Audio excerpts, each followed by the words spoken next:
रानू चिड़िया भोजन लेकर घर वापस आ रही थी, तभी एक चील बैठी उसे देख लेती है क्योंकि वो अपने शिकार के इंतजार में थी।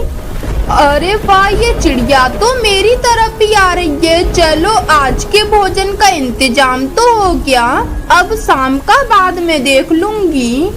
रानू तो अपनी धुन में मस्त मगन होकर उड़ती हुई जा रही थी, तभी वो चील तो उसे आगे से रोक लेती है और उससे कहती है, अरे चिड़िया कहाँ जा रही हो इतनी जल्दी में? अरे अब तुम कहीं नहीं जाओगी, अब तो तुम सीधा मेरे पेट में जाओगी। नहीं नहीं चील बहन, ऐसा ना करना, मुझे मत खाना। मेरे बच्चे घर पे अकेले हैं और वो भूखे हैं, मैं उनके लिए भोजन लेकर जा रही हूँ। वैसे भी 2 दिन से मेरी तबीयत खराब थी तो मैंने उन्हें भोजन लाके नहीं दे पाया है। अरे अब बस भी करो, मैं तुम्हें बोलने दे रही हूँ, इसका मतलब तुम बोलते ही जा रही हो। मैं तुम्हें खाऊंगी, बस अब एक लफ्ज भी मत बोलना। चील रानू को खाने वाली थी कि वहाँ उसका दोस्त चील आ जाता है और वो कहता है, अरे अरे बहन रुक जाओ, अकेले अकेले इस चिड़िया को मत खाओ। अरे अपने दोस्त को भूल गई हो क्या? नहीं नहीं, ये कुछ नहीं होगा, मैं तुम्हें इस चिड़िया को नहीं खाने दूंगी। अरे तुम भी तो अकेले अकेले खा जाती हो, तब तुम अपनी सहेली को पूछती हो जो मैं अपने दोस्त को पूछूं। तुम मेरे कोई दोस्त नहीं हो, जाओ यहाँ से। अरे अरे तुम दोनों ऐसे बहस क्यों कर रहे हो? ऐसा करो तुम दोनों लड़ाई करो, जो जीतेगा वही मुझे खाएगा। वो दोनों तो ऐसे लड़ने लगते हैं। जब वो दोनों लड़ रहे थे तो मौका देखकर रानू वहाँ से भाग जाती है। जब वो लड़ाई शांत करते हैं तो देखते हैं कि चिड़िया उन्हें चकमा देकर चली गई। देखा, तुम्हारी वजह से वो चिड़िया चकमा देकर चली गई। अच्छा खासा मैं उसे खा लेती, तुम्हारी वजह से मैंने उसे नहीं खा पाया। एक तो मुझे भूख लगी है। रानू तो किसी तरह अपने घर आ जाती है। वो तो हाँफ रही थी, वो अंदर आके दरवाजा बंद कर लेती है। तब उसका बेटा उससे कहता है, मम्मा क्या हुआ? आप इतनी घबराई हुई क्यों लग रही हो? कुछ नहीं बेटे, वो मैं उड़कर आई हूँ ना, इसलिए। रानू के बच्चे तो भूखे थे, इसलिए वो अनाज पर टूट पड़े। मेरे बच्चे तुम जल्दी बड़े हो जाओ ताकि तुम सब अपने आप कर सको। चील तो रानू का पीछा करते हुए उसके घर तक आ जाती है। अच्छा तो ये है इसका घर, रुक मैं अभी इसे सबक सिखाती हूँ। अरे ये क्या, मेरा घर इतनी तेज कैसे हिल रहा है? अभी तो हवा भी नहीं चल रही है, सिर्फ बारिश हो रही है। रानू ने अपने घोंसले से बाहर देखा तो वो चील उसके घोंसले पर हमला कर रही थी। हे भगवान, अब आप ही मेरी रक्षा करना। वो चील काफी कोशिश करने के बाद भी उसके घर को नहीं तोड़ पाती।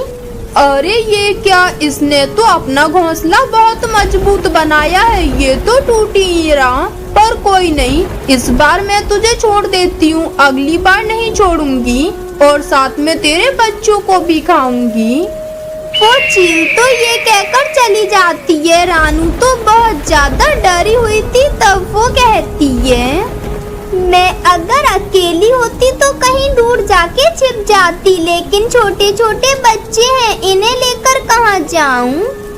ये सोचते हुए वो सो जाती है। तभी वो एक सपना देखती है। अरे चिड़िया, अब तू कहाँ जाएगी? अब मैं तुझे खा जाऊंगी। नहीं नहीं, आप ऐसा मत करना, मुझे मत खाना, मेरे बच्चे अभी बहुत छोटे हैं, प्लीज मुझे छोड़ दो। लेकिन वो उसकी नहीं सुनती और उसे मारकर खा जाती है। तभी अचानक से रानू की नींद खुल जाती है और वो कहती है, अरे बाप रे, ये क्या, ये तो बहुत बुरा सपना था। रानू तो ऐसे सारी रात सोती नहीं है और बच्चों के बारे में सोचती रहती है। फिर सुबह भी हो जाती है, बारिश रुक जाती है। रानू भोजन लेने जाने वाली थी कि वो देखती है वो चील तो बाहर पेड़ पर बैठी उसका इंतजार कर रही थी कि वो कब बाहर आए और वो उसे खाए। ये सब देखकर रानू डर जाती है और वो बाहर नहीं जाती। ऐसे ही 2-3 दिन बीत जाते हैं। वो चील अब रोजाना ही बैठ जाती है। हे भगवान, ये क्या? ये चील तो यहाँ चिपक गई है, यहाँ से उठ ही नहीं रही है। अब मैं कैसे बाहर जाऊँ और कैसे अपने बच्चों के लिए भोजन लाऊं? वो ऐसा कहती है कि तभी वहाँ कालू आता है और उसे आवाज लगाता है। तब रानू दरवाजा खोलती है और जल्दी उसे घर के अंदर ले लेती है। अरे रानू, क्या हुआ है? तुम बहुत ज्यादा डरी हुई लग रही हो। रानू तो फिर कालू को सारी बात बता देती है। रानू, ये तो सही नहीं है। अगर वो चील तुम्हें खा गई तो तुम्हारे बच्चों का क्या होगा? तुम चिंता ना करो, आज से मैं तुम्हें रोजाना भोजन लाकर दे दिया करूँगा। तुम घर में से बाहर ना निकलना। देखो कालू भैया, आपकी बात सही है, आप मुझे भोजन लाके दे दोगे, ठीक है, लेकिन मैं ऐसे कब तक घर में बैठी रहूंगी? आखिर कभी तो बाहर निकलूंगी।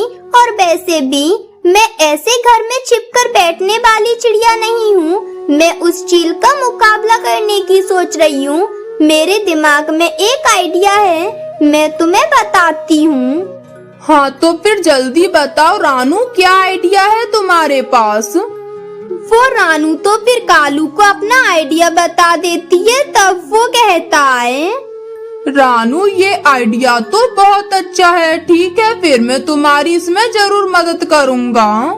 वो कालू तो फिर चिड़िया के घर से निकलता है। तभी चील उसे अपने पास रोक लेती है और कहती है, अरे कौवे, रुक जरा मेरे पास। इतनी जल्दी में कहाँ जा रहा है? अरे मैं कहीं भी जाऊँ तो मैं इससे क्या लेना देना है? अरे मुझे कोई लेना देना नहीं है। बस तुम मुझे ये बताओ कि तुम इस चिड़िया के घर में से निकले हो। क्या तुम इस चिड़िया को जानते हो? कौन है वो तुम्हारी? अरे मैं नहीं उसे जानता और ना ही मुझे पता कि वो कौन है। मैं तो उसे अपने मालिक का संदेश देने आया था कि मेरे मालिक उसे कभी भी खाने के लिए आ सकते हैं। अरे अरे, ये कैसे हो सकता है? तुम्हारे मालिक उसे नहीं खा सकते? अरे मैं उस चिड़िया का कब से इंतजार कर रहा हूँ कि कब वो बाहर आए और मैं उसे खाऊं। वैसे भी इस जंगल में चीलों की रानी मैं हूँ, तो मैं ही उसे खाऊंगी। तुम अपने मालिक से जाकर मना कर दो और बोल दो कि दूसरा शिकार तलाश कर लें। अरे चील बहन, मेरे मालिक जी तुम्हारी तरह कोई चील नहीं है। अरे वो एक शेर है, शेर, और तुम भी उनसे बचकर रहना। इसलिए यहाँ से चली जाओ, उसी में फायदा है। नहीं तो वो तुम्हें भी खा जाएंगे चिड़िया के साथ साथ। वो कभी भी यहाँ आ सकते हैं उसे खाने के लिए। वो तुमसे डरेंगे नहीं, वो तुम्हें डराएंगे उल्टा। वो चील तो ये सुनकर डर जाती है और वहाँ से भाग जाती है उस जंगल को छोड़कर। तब कालू रानू के पास आ जाता है और उसे सारी बात बता देता है। तब रानू कहती है, तुम्हारा बहुत बहुत धन्यवाद कालू भैया, जो तुमने मेरी मदद कर दी। और वो चील यहाँ से चली गई। अगर तुम नहीं आते तो शायद वो चील यहीं बैठी रहती और मुझे खाकर ही मानती। फिर इस तरह रानू अपने बच्चों और कालू के साथ खुशी खुशी रहने लगती है। दोस्तों, ये थी आज की कहानी। और हाँ दोस्तों, इस कहानी से ये सीख मिलती है कि हमें कभी भी किसी से डरना नहीं चाहिए। और हाँ दोस्तों, आज का सवाल ये है कि वो चील उस जंगल को छोड़कर क्यों चली गई थी?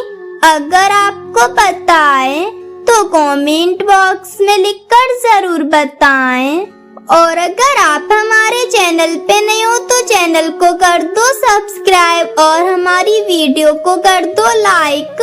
और हाँ दोस्तों, घंटी बजाना ना भूलना ताकि नई वीडियो आपके फोन की स्क्रीन पर हो। मिलती हूँ मैं आपको अगली वीडियो में। तब तक के लिए धन्यवाद।